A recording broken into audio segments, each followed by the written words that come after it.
വളരെ പ്രധാനപ്പെട്ട വളരെ ഗൗരവമേറിയ ഒരു വിഷയമാണെന്ന് പറയുന്നത്. അതായത് സുന്നി മഹല്ല് ഫെഡറേഷനെ സമസ്തയിൽ നിന്ന് അടർത്തി മാറ്റി കൊണ്ടുപോകാനുള്ള ശ്രമം നടന്നുകൊണ്ടിരിക്കുന്നു. വാഫി വഫിയ സംവിധാനത്തെ എങ്ങനെയാണോ ഭരണഘടന തിരുത്തി ഭേദഗതി ചെയ്ത് സമസ്തയിൽ നിന്ന് അടർത്തി മാറ്റാൻ ശ്രമിച്ചത്, അതേ രൂപത്തിൽ തെരഞ്ഞെടുപ്പ് മാനുവലിൽ ഭേദഗതി വരുത്തി സുന്നി മഹല്ല് ഫെഡറേഷനെ തട്ടിയെടുക്കാനുള്ള ശ്രമം ഒരു വിഭാഗം നടത്തിക്കൊണ്ടിരിക്കുന്നു എന്നതാണ് പുതിയ വാർത്തകളിലൂടെ പുറത്തു വരുന്നത്. അതിൻ്റെ രേഖകൾ സുന്ന ഡിബേറ്റിൽ ലഭിച്ചു കഴിഞ്ഞു. അതായത് സമസ്തയുടെ സമുന്നതരായ നേതാക്കളടങ്ങിയ ഒരു സംഘം 11 ആളുകൾ ഒപ്പിട്ട ഒരു കത്ത് പരാതി സമസ്ത കേരള ജമിയത്തുൽ ഉലമക്ക് കൈമാറപ്പെട്ടു എന്നതാണ് നമുക്ക് കിട്ടിയ വിവരം. കൃത്യമായിട്ട് ഞാൻ ആ കത്ത് വായിക്കുന്നുണ്ട്. അതിനു മുമ്പ് സുന്നി മഹല്ല് ഫെഡറേഷൻ എന്താണ്, ഇപ്പോൾ അതിൻ്റെ ചരട് വലിക്കുന്നത് ആരാണ് അതിനെ നിയന്ത്രിക്കുന്നത് എന്നൊക്കെ നമുക്കൊന്ന് പരിചയപ്പെടാം. സുന്നി മഹല്ല് ഫെഡറേഷൻ എന്ന് പറഞ്ഞാൽ ആദ്യം പ്രാദേശികമായിട്ട് ഒരു സ്ഥലത്ത് രൂപീകരിക്കപ്പെടുകയും പിന്നീട് അത് മലപ്പുറം ജില്ലയിലേക്ക് വ്യാപിപ്പിക്കുകയും പിന്നീട് സംസ്ഥാന തലത്തിലേക്ക് വ്യാപിപ്പിക്കുകയും ചെയ്ത ഒരു കൂട്ടായ്മയാണ് സുന്നി മഹല്ല് ഫെഡറേഷൻ. അതായത് സമസ്ത കേരള ജമിയത്തുൽ ഉലമ എന്ന മാതൃസംഘടനയുടെ തീരുമാനങ്ങളും നടപടികളുമൊക്കെ മഹല്ല് തലങ്ങളിൽ നടപ്പിലാക്കാനും സമസ്ത കേരള ജമിയത്തുൽ ഉലമയുടെ യോഗങ്ങളിലേക്കും സമ്മേളനങ്ങളിലേക്കുമൊക്കെ കൂടുതൽ ആളുകളെ മഹല്ല് തലങ്ങളിൽ നിന്ന് എത്തിക്കാനും സമസ്തയുടെ തീരുമാനങ്ങൾ മഹല്ല് തലങ്ങളിൽ വ്യാപിപ്പിക്കാനുമൊക്കെയുള്ള ഒരു സംവിധാനമായിട്ടാണ് സുന്നി മഹല്ല് ഫെഡറേഷനെ പൂർവികരായ പണ്ഡിതന്മാർ രൂപകൽപ്പന ചെയ്തത്. അതായത് മഹാനായ CH ഹൈദ്രോസ് മുസ്ലിയാർ, U ബാപ്പുട്ടി ഹാജി എന്നിവരുടെ ചർച്ചകളിലാണ് സുന്നി മഹല്ല് ഫെഡറേഷൻ എന്ന സംഭവം, ആശയം രൂപപ്പെട്ടത്. സ്ഥാപക യോഗത്തിൽ അധ്യക്ഷത വഹിച്ചിരുന്നത് തന്നെ സൂഫി വര്യനായിരുന്ന ചാപ്പനങ്ങാടി ബാപ്പു മുസ്ലിയാരാണ്. മഹാനായ ശംസുൽ ഉലമയാണ് സുന്നി മഹല്ല് ഫെഡറേഷൻ്റെ രൂപീകരണം പ്രഖ്യാപിച്ചത്. പ്രാദേശികമായി രൂപം കൊണ്ടു എന്ന് ഞാൻ പറയുമ്പോൾ തിരൂരിലെ 8 പഞ്ചായത്തുകൾ ഉൾപ്പെടുന്നതായിരുന്നു ആദ്യത്തെ കമ്മിറ്റി. TKM ബാവ മുസ്ലിയാർ പ്രസിഡൻറ്റും CH ഹൈദ്രോസ് മുസ്ലിയാർ സെക്രട്ടറിയും PK അബ്ദു മുസ്ലിയാർ സംഘാടകനുമായിട്ടാണ് ആദ്യ കമ്മിറ്റി വരുന്നത്.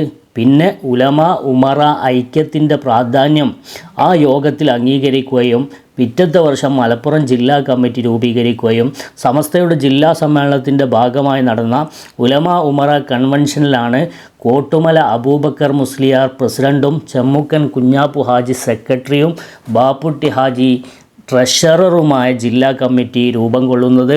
അതിനുശേഷം 1987 സമസ്തയുടെ കുറ്റിപ്പുറം സമ്മേളനത്തിൻ്റെ ഭാഗമായാണ് ആദ്യ സംസ്ഥാന കമ്മിറ്റി രൂപീകരിക്കപ്പെടുന്നത്. മഹാനായ ശംസുൽ ഉലമയും അതുപോലെ തന്നെ ശംസുൽ ഉലമ പ്രസിഡൻറ്റും പാണക്കാട് സയ്യിദ് ഹൈദരലി ശിഹാബ് തങ്ങൾ ജനറൽ സെക്രട്ടറിയുമായിരുന്നു. പിന്നീട് SMFനെ സമസ്തയുടെ പോഷക സംഘടനയായി ഔദ്യോഗികമായി പ്രഖ്യാപിക്കുകയായിരുന്നു. ഇതാണ് ചുരുക്കി പറഞ്ഞാൽ സുന്നി മഹല്ല് ഫെഡറേഷൻ്റെ ആകത്തുക.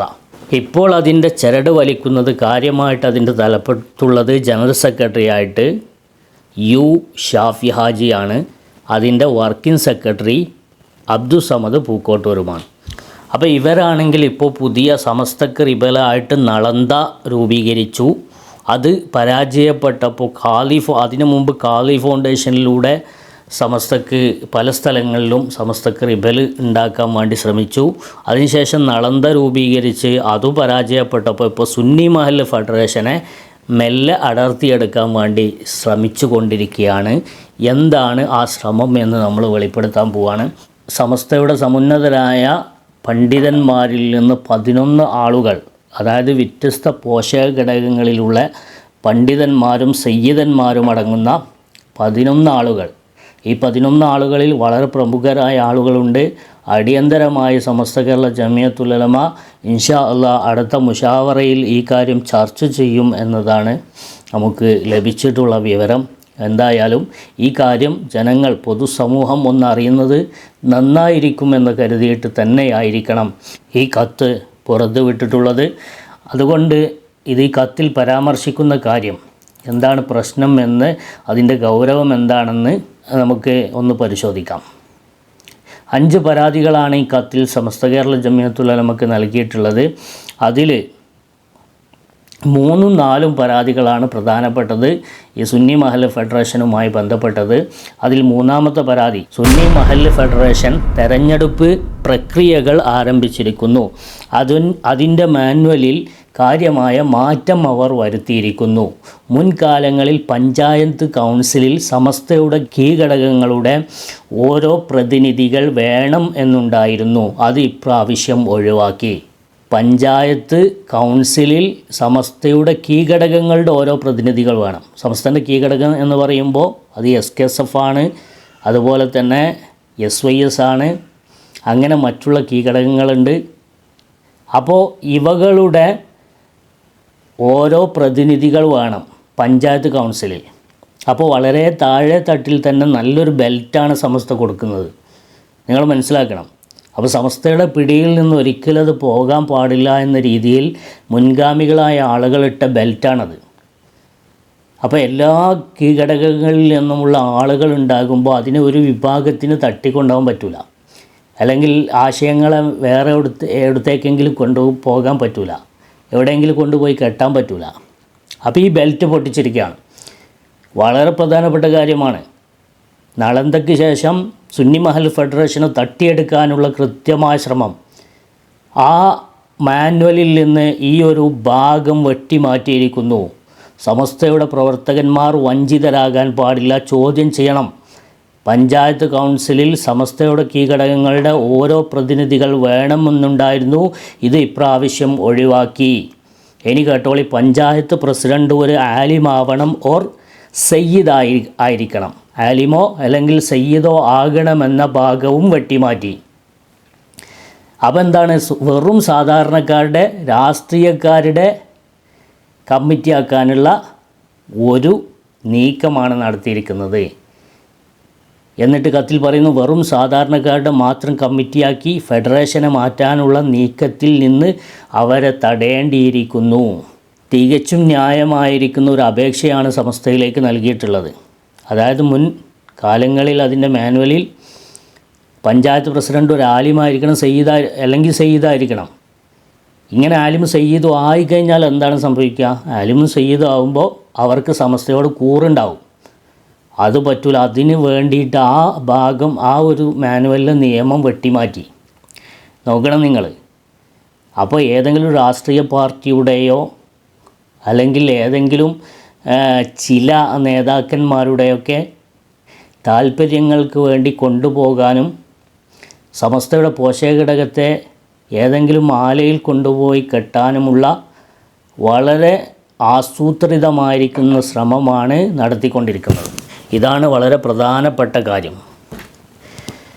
അപ്പോൾ സമസ്തയുടെ ഈ പോഷകഘടകത്തെ എങ്ങനെയെങ്കിലും തട്ടിയെടുക്കാനുള്ള ഒരു ശ്രമം അബ്ദുസ്സമദ് പൂക്കോട്ടൂർ, അതുപോലെ തന്നെ ഷാഫി ഹാജി എന്നിവർ നേതൃത്വം നൽകുന്ന, ഇവർ നിയന്ത്രിക്കുന്ന ഈ സംവിധാനത്തിൽ ഇവരെ വരുത്തിയിരിക്കുകയാണ്. അപ്പോൾ ഇവരെ ആളുകളല്ലാത്ത മറ്റുള്ളവരെ തഴയാനുള്ള സൂത്രവാക്യങ്ങൾ ഇവർ സൃഷ്ടിച്ചു കൊണ്ടിരിക്കുന്നു എന്ന് സാരം.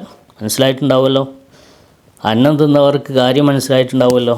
അപ്പോൾ മുൻഗാമികളായ ആളുകൾ സ്വപ്നം കണ്ടത് ഒരു ഉലമ ഉമറ കൂട്ടുകെട്ടാണ്. സാധാരണക്കാരും പണ്ഡിതന്മാരുമായിട്ടുള്ളൊരു കൂട്ടുകെട്ടാണ് ഈ സുന്നി മഹൽ ഫെഡറേഷൻ എന്നുള്ളത്. അതിൽ നിന്ന് പണ്ഡിതന്മാരൊക്കെ ഒഴിവാക്കിയിട്ട്, അതായത് പണ്ഡിതന്മാരാകുമ്പോൾ മൂല്യന്മാരാകുമ്പോൾ എന്താണ്, സമസ്തനോട് കൂറുണ്ടാവും. അപ്പോൾ അങ്ങനത്തെ ആൾ ഒഴിവാക്കി നല്ലൊരു ശതമാനം സാധാരണക്കാർക്കും കൂറുണ്ടാകും. പക്ഷേ ചെറിയൊരു ശതമാനം സാധാരണക്കാർ സമസ്തക്കിപ്പോൾ റിബൽ സംവിധാനം ഒരുക്കുന്ന ഈ നളന്തക്കാരുടെ കൂടെ ഉണ്ട്. അപ്പോൾ അവരെ ആളുകളെ മാത്രം അതിലേക്ക് കയറ്റി അവരുടെ ഇഷ്ടത്തിന് വേണ്ടിയിട്ട് കൊണ്ടുപോകാനുള്ള ശ്രമമാണ് നടത്തുന്നത്. അതാണ് നവോത്ഥാന സമ്മേളനം എന്ന് പറഞ്ഞ് പല സ്ഥലങ്ങളിലും സമസ്ത കേരള ജമിയത്തുൽ ഉലമയുടെ പ്രചരണ പരിപാടിയുടെ ഭാഗമല്ലാതെ ഇവർ സ്വന്തമായിട്ട് 100ാം വാർഷികത്തിൻ്റെ പ്രചരണം ആദ്യമേ തുടങ്ങി. അതാണ് 4ാമത്തെ പരാതി. SMF നേരിട്ട് 100ാം വാർഷിക പരിപാടികൾ നടത്തുന്നു. SMF നേരിട്ട് 100ാം വാർഷിക പരിപാടികൾ നടത്തുന്നു. വിഭാഗീയ പ്രസംഗങ്ങളാണ് അവയിൽ നടത്തുന്നത്. പരാതി ശരിയാണ്. കാരണം വിഭാഗീയ പ്രസംഗം നടത്തിയതിൻ്റെ പേരിലല്ലേ ഒന്നാമത്തെ നവോത്ഥാന സമ്മേളനത്തിൽ നിന്ന് തന്നെ ഒരു വിക്കറ്റ് തെറിച്ചത്. മുസ്തഫൽ ഫൈസിനെ സസ്പെൻഡ് ചെയ്യാൻ കാരണമായത് ഇവരുടെ നവോത്ഥാന സമ്മേളനം. മുന്നേ നമ്മൾ പറഞ്ഞിട്ടുണ്ട്. ഈ പൂക്കോട്ടൂരും ടീമിൻ്റെയും നവോത്ഥാന സമ്മേളനം കുഴിയിൽ ചാടിച്ചത് ഇവരാണ് എന്ന് നമ്മൾ നേരത്തെ പറഞ്ഞിട്ടുണ്ട്. അതിൽ വിഭാഗീയ പ്രസംഗങ്ങളാണ് നടത്തുന്നത് എന്ന് പറഞ്ഞാൽ കൃത്യമാണത്. ആരെയും പറഞ്ഞ് ബോധ്യപ്പെടുത്തേണ്ട ആവശ്യമില്ല. കാരണം അതിൻ്റെ പ്രതിധ്വനിയാണ് കഴിഞ്ഞ മുഷാവറയിൽ നമ്മൾ കണ്ടത്.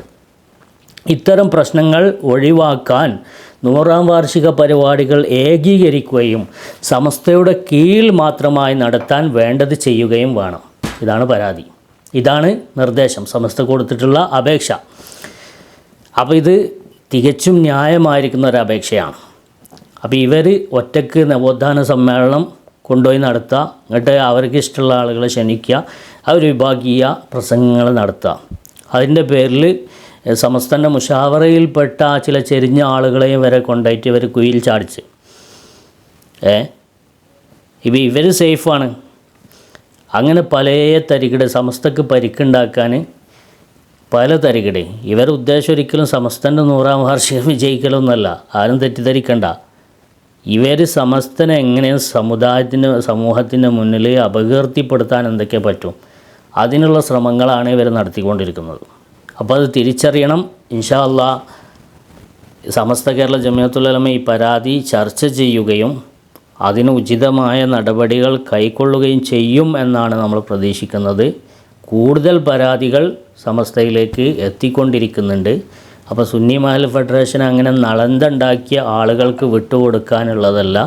അവർക്ക് വേണമെങ്കിൽ ആ പഴയ നളന്ത് തന്നെ ഒന്ന് പൊടി തട്ടിയെടുത്ത് അതുമായിട്ട് മുന്നോട്ട് പോകാം.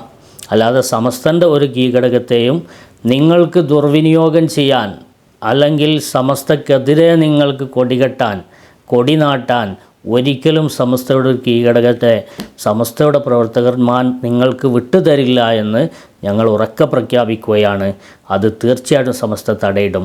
വഫിയ സംവിധാനത്തെ എങ്ങനെയാണോ സമസ്തയിൽ നിന്ന് തട്ടിയെടുക്കാൻ ശ്രമിച്ചത്, അതിൻ്റെ മറ്റൊരു വേർഷനായിട്ടാണ് ഇതിനെ കാണേണ്ടത്. എല്ലാവരും കരുതിയിരിക്കുക. അല്ലാഹു റബ്ബുൽ ഇസ്സത്ത് ഇത്തരം ആളുകളുടെ ഫിത്നയിൽ നിന്ന് നമ്മെ കാത്തു രക്ഷിക്കട്ടെ. ആമീൻ. അസ്സലാമു അലൈക്കും വറഹ്മത്തുള്ളാഹി.